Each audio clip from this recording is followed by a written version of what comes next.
Fortement alcoolisés, les 5 garçons ont commencé la soirée sur ce pont, au lieu-dit le pont du Guet. Ils y ont criblé de balles les panneaux de signalisation. La soirée s'est ensuite poursuivie dans cette maison. C'est là que s'est déroulé le drame. Amaury, 17 ans, apprenti au CFA du Mans en plomberie, a été touché d'une balle de 22 long rifle en pleine tête vers 2h30.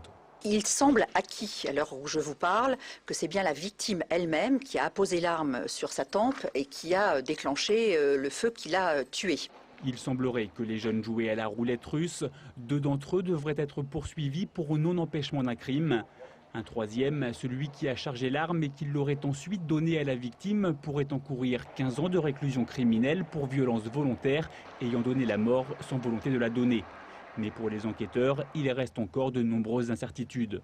Chacun, il faut bien le préciser, ayant au cours de cette soirée utilisé l'arme, ayant de temps en temps vérifié si dans le barillet il y avait une munition ou pas, mais il y avait donc cette incertitude que pouvait peut-être avoir la victime sur le point de savoir s'il y avait une balle à l'intérieur du barillet. Les enquêteurs cherchent également à comprendre comment Amaury s'était procuré l'arme. Ce matin, un homme était entendu.